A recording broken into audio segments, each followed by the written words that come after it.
मेरा नाम प्रियंका है। मैं अपना सामान लिए भागते भागते रेलवे स्टेशन की तरफ जा रही थी।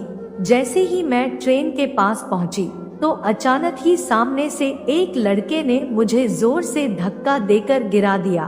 और जब मैंने उसे पलट कर देखा तो वो बिना सॉरी बोले बेशर्मों की तरह वहां से हंसता हुआ चला गया। मुझे उस लड़के पर गुस्सा तो बहुत आ रहा था, लेकिन ट्रेन छूटने के डर से मैं जल्दी से खड़ी हुई और अपनी ट्रेन में चढ़ गई। मैंने जल्दी से अपना सामान अपनी सीट के नीचे रख दिया, लेकिन तभी मैंने देखा कि मेरे सामने वाली सीट पर वही लड़का था जिसने मुझे धक्का मारा था। उसको देखकर मुझे बहुत तेज गुस्सा आया कि इसे अभी खरी खोटी सुना दूं, लेकिन मैं अकेले थी। ऐसे में किसी अजान के मुंह लगना ठीक नहीं है, इसलिए मैंने कुछ नहीं बोला और बाहर के नज़ारे देखने लगी। लेकिन आज मैं पहले की तरह ट्रेन के सफर को एंजॉय नहीं कर पा रही थी, क्योंकि वो लड़का जब से मेरे सामने आकर बैठा था, मुझे अजीब नजरों से घूरे जा रहा था। मैंने अपने आसपास दूसरी सीटों पर नजर दौड़ाई तो उस ट्रेन की बोगी में ज्यादा लोग नहीं थे। मैंने भी चुप रहना ही ठीक समझा, लेकिन ऐसा लग रहा था कि मैं जितना चुप हूँ वह उतना ही फायदा उठा रहा है। वह अभी भी मुझे अजीब और गलत नजरों से देख रहा था।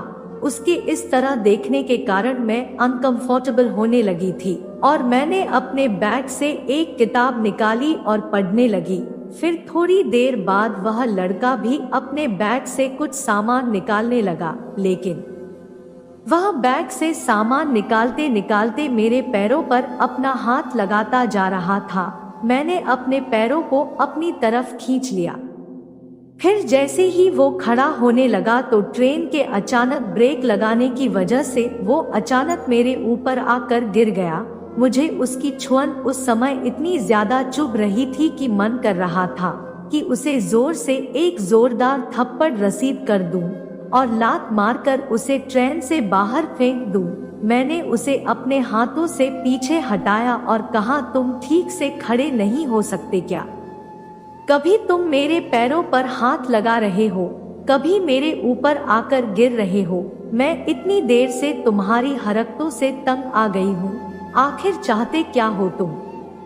वो लड़का बोला, वैसे मैं आपके ऊपर गिरना नहीं चाहता था, लेकिन ट्रेन ने अचानक ब्रेक ही इतनी जोर से लगाया कि मैं आपके ऊपर गिर गया।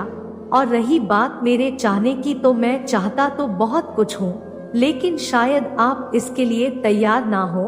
उसकी बातों को मैं समझकर भी नासमझ बनी रही। उस लड़के ने किसी से बात करते समय अपना नाम अक्षय बताया था। अक्षय की हरकतें धीरे धीरे ऐसे ही बढ़ती जा रही थी। मुझे समझ नहीं आ रहा था कि अब मुझे क्या करना चाहिए, और मैं इस लड़के के मुंह भी नहीं लगना चाहती थी। ट्रेन में काफी सारी सीटें खाली पड़ी थी, इसीलिए मैंने अपना सामान उठाया और दूसरी सीट पर चली गई। दूसरी सीट पर आने के बाद मुझे थोड़ी राहत मिली कि अब मैं आराम से अपनी ट्रेन का सफर तो तय कर पाऊंगी। रात के 8 बज चुके थे।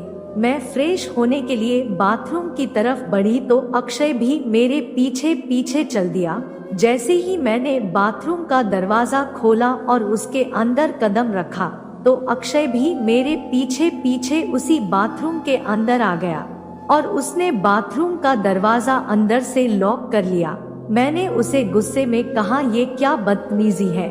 और इतना कहकर मैं बाथरूम से बाहर निकलने लगी। तभी अक्षय ने मेरे दोनों हाथों को पकड़ लिया और कहने लगा, बदतमीजी करने के लिए ही तो मैं यहाँ पर आया हूँ। मैं बहुत घबरा गई। मैंने अपना हाथ छुड़ाने की बहुत कोशिश की, लेकिन उसने मेरा हाथ नहीं छोड़ा। अब तो डर के मारे मैंने चिल्लाना शुरू कर दिया। मेरी आवाज सुनकर दूसरी तरफ बैठे हुए कुछ लोग आ गए और उन्होंने बाथरूम का दरवाजा पीटना शुरू कर दिया।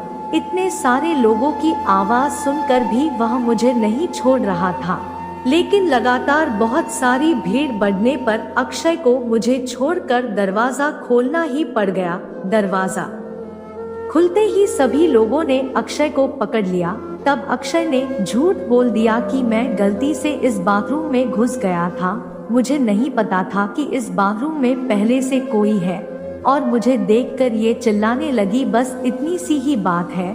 मैं उस लड़के की हरकतों से इतनी ज्यादा डर गई थी कि मेरे मुंह से कुछ भी शब्द नहीं निकल पाते। फिर मैंने उन लोगों से कहा कि क्या मैं आप लोगों के पास आकर बैठ सकती हूँ। उनमें से एक आंटी ने मुझे अपनी सीट पर बैठा लिया। तब जाकर मेरी जान में जान आई, लेकिन वो लड़का मेरी पीछे पड़ गया था। रात के करीब 1 से 2 बजे के बीच वो फिर से मेरे पास आया और मेरे मुंह पर एक कपड़ा लगाकर मुझे उठा लिया और मुझे लेकर एक दूसरे डब्बे में ले गया। उस डब्बे में बहुत ही कम लोग थे और उस डब्बे के सभी लोग सो रहे थे।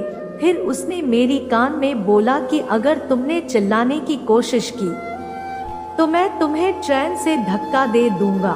उसकी बात सुनकर मैं डर गई और उसने मुझे एक खाली सीट पर पटक दिया और मेरे साथ गलत व्यवहार करने लगा।